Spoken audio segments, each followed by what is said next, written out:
ಬೆಂಗಳೂರಿನಲ್ಲೊಂದು deadly accident. ಎರಡು ಬೈಕ್ಗಳ ನಡುವೆ ನಡೆದಿರತಕ್ಕಂಥ ಅಪಘಾತದ ತೀವ್ರತೆ ಹೇಗಿತ್ತು? ಮೂರ್ನಾಲ್ಕು ಪಲ್ಟಿ ಹೊಡೆದು 5-6 ಮೀಟರ್ ತನಕ ಚಾಲಕ ಎಗರ್ಕೊಂಡು ಹೋಗಿದ್ದಾನೆ. ಈಜಿಪುರ ರಸ್ತೆಯಲ್ಲಿ ನಡೆದಿರತಕ್ಕಂಥ ಘಟನೆ ಇದು.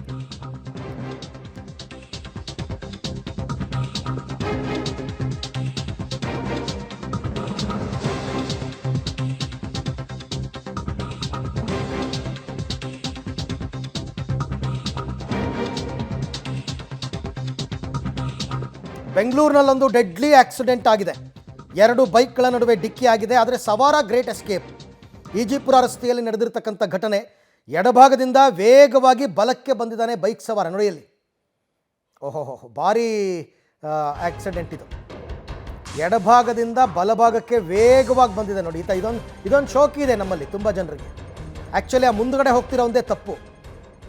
ಆ ಮುಂದ್ಗಡೆ ಓಡಿಸ್ಕೊಂಡು ಹೋದ್ನಲ್ಲ ಅವಂದೇ ತಪ್ಪು ನೋಡಿ. ಹಿಂದ್ಗಡೆ ಕಾರ್ನಲ್ಲಿ ಬರ್ತಾ ಇದ್ದ ಡ್ಯಾಶ್ ಕ್ಯಾಮರಾದಲ್ಲಿ ಸರಿಯಾಗಿರ್ತಕ್ಕಂಥ ದೃಶ್ಯ. ಬಲಭಾಗದಲ್ಲಿ ಪಾಪ ಅವನ ಪಾಡಿಗೆ ಅವ್ನು ಹೋಗ್ತಾ ಇದ್ದವನು ಸಡನ್ನಾಗಿ ನೋಡಿ ಇಲ್ಲಿ ಲೆಫ್ಟಿಂದ ರೈಟಿಗೆ ಬಂದಿದ್ದಾನೆ. ಹಿಂದ್ಗಡೆ ಬರ್ತಿದ್ದವನಿಗೆ ಹೆಂಗೆ ಗೊತ್ತು ಸಡನ್ನಾಗಿ ಹಿಂಗೆ ಬಂದು ನಿಲ್ತಾನೆ ಅಂತ? ಬಟ್ ಬಿದ್ದಿದ್ದು ಅವನೇನೆ. ಬೈಕ್ಗಳ ನಡುವೆ ಡಿಕ್ಕಿ ಆಗುತ್ತೆ. 3 ಬಾರಿ ಪಲ್ಟಿ ಹೊಡೆದಿದ್ದಾನೆ ಬೈಕ್ ಸವಾರ. ಪುಣ್ಯಕ್ಕೆ ಹೆಲ್ಮೆಟ್ ಹಾಕಿದ್ದಾರೆ ನೋಡಿ, ಇಲ್ಲಿ ಅಬ್ಸರ್ವ್ ಮಾಡಿ. ಫಸ್ಟು ತಲೆಗೇಟ್ ಬೀಳುತ್ತೆ, ಆದರೆ ಹೆಲ್ಮೆಟ್ ಹಾಕಿದ್ದಾರೆ. ಆ ಹೆಲ್ಮೆಟ್ ಏನೋ ಬೆಲ್ಟ್ ಹಾಕಿದ್ದಾರೆ, ಹೆಲ್ಮೆಟ್ ಲಾಕ್ ಆಗಿದೆ. ಇಲ್ಲಾಂದರೆ ಎಗರೋಗ್ತಾ ಇತ್ತು ಹೆಲ್ಮೆಟ್. ಯಾಕೆ ಹೆಲ್ಮೆಟ್ ಹಾಕಬೇಕು ಅನ್ನೋದಕ್ಕೆ ಇದೊಂದು ಎಕ್ಸಾಂಪಲ್ ನೋಡಿ. ಅವನು ನಿಲ್ಸೂ ಇಲ್ಲ, ಹಿಂದ್ಗಡೆ ತಿರುಗೂ ನೋಡಿಲ್ಲ ಅವನು. ಅವನ ಪಾಡಿಗೆ ಅವನು ಹೊಟ್ಟೋದ. ಅದಕ್ಕೆ ಹೇಳೋದು, ನಮ್ಮ ಪಾಡಿಗೆ ನಾವು ಬೈಕ್ ಓಡಿಸ್ಕೊಂಡು ಹೋಗ್ತಿದ್ರೆ, ಕಾರ್ ಓಡಿಸ್ಕೊಂಡು ಹೋಗ್ತಾ ಇದ್ರೆ ಹಿಂದ್ಗಡೆಯಿಂದ ಬರೋರು ಮುಂದ್ಗಡೆಯಿಂದ ಬರೋರು ಸರಿ ಇರಬೇಕಲ್ಲ. ಅವ್ರು ಬಂದು ಕೂದಿದ್ರೆ ಏನು ಮಾಡ್ತೀರಾ? ಈ ಬಗ್ಗೆ ಮತ್ತಷ್ಟು ಮಾಹಿತಿ ನನ್ನ ಕೊಲೀಗ್ ನರಸಿಂಹಮೂರ್ತಿ ಅವರಿಂದ ಪಡ್ಕೋತೀನಿ. ಮೂರ್ತಿ, ದೃಶ್ಯವನ್ನು ನೋಡ್ತಾ ಇದ್ರೆ ಮೈ ಜುಮ್ ಅನ್ನುತ್ತೆ. ಆ್ಯಕ್ಚುಲಿ ಲೆಫ್ಟಿಂದ ರೈಟ್ಗೆ ಹೋಗ್ತಾನಲ್ಲ ಅವನದೇ ತಪ್ಪು, ಬಟ್ ಬಿದ್ದಿದ್ದು ಮಾತ್ರ ಹಿಂದ್ಗಡೆ ಬರ್ತಾ ಇದ್ದವನು. ಸೊ ಏನು ಈ ಘಟನೆ ನಡೆದಿದ್ದು ಯಾವಾಗ, ಏನಿದೆ ಇದ್ರ ಬಗ್ಗೆ ಡೀಟೇಲ್ಸ್? ಅರವಿಂದ, ಈಜಿಪುರ ಮುಖ್ಯ ರಸ್ತೆಯಲ್ಲಿ ಕಾರ್ನ ಡ್ಯಾಶ್ ಕ್ಯಾಮರಾ ಒಂದರಲ್ಲಿ ಈ ದೃಶ್ಯಗಳು ಸೆರೆಯಾಗಿರೋದು. ಮೊದಲಿಗೆ ಈ ಎಡಭಾಗದಿಂದ ಕಾರ್ನ ಮುಂಭಾಗದಲ್ಲಿ ಬಲಭಾಗಕ್ಕೆ ಒಬ್ಬ ಬೈಕ್ ಸವಾರ ಅತಿ ವೇಗವಾಗಿ ಬರ್ತಾನೆ. ಆ ಬಳಿಕ ಆತ ಬಲಭಾಗಕ್ಕೆ ಬರುವಂತಹ ಸಂದರ್ಭದಲ್ಲಿ ಯಾವುದಾದ್ರೂ ಗಾಡಿ ಬರ್ತಿದ್ಯಾ ಇಲ್ವಾ ಇದು ಯಾವುದನ್ನು ಕೂಡ ನೋಡೋದಿಲ್ಲ.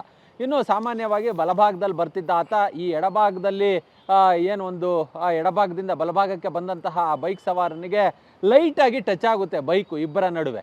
ಆತ ಬಲಭಾಗದಲ್ಲಿದ್ದಂಥವನು ಆಟೋಮೆಟಿಕ್ಕು ಟಚ್ ಮಾಡಿ ಆತ ಹೊರಟೋಗ್ತಾನೆ. ಆದರೆ ಈ ಎಡಭಾಗದಿಂದ ಬಲಭಾಗಕ್ಕೆ ಬಂದಂಥ ವ್ಯಕ್ತಿ ಏನಿರ್ತಾನೆ ಆತನಿಗೆ ಬ್ಯಾಲೆನ್ಸ್ ಸಿಗದೆ ಬಿದ್ದೋಗ್ತಾನೆ. ಸುಮಾರು ಒಂದು 50-60 ಮೀಟರ್ ದೂರದವರೆಗೆ ಉಚ್ಕೊಂಡು ಹೋಗ್ತಾನೆ. ಗಾಡಿಯೂ ಕೂಡ ಉಚ್ಕೊಂಡು ಹೋಗುತ್ತೆ. ಅಷ್ಟರ ಮಟ್ಟಿಗೆ ಭೀಕರವಾಗಿ ಈ ಅಪಘಾತ ದೃಶ್ಯ ಏನಿದೆ ಅದು ಸೆರೆಯಾಗಿರೋದು. ಸದ್ಯ ಈ ಒಂದು ದೃಶ್ಯ ಏನಿದೆ ಅದು ಸೋಷಿಯಲ್ ಮೀಡಿಯಾದಲ್ಲಿ ವೈರಲ್ ಆಗ್ತಿದೆ. ಆ ಒಂದು ದೃಶ್ಯವನ್ನು ಪೊಲೀಸರಿಗೆ ಟ್ಯಾಗ್ ಮಾಡಿ ಇವರ ಬಗ್ಗೆ ಕ್ರಮವನ್ನು ವಹಿಸಿ.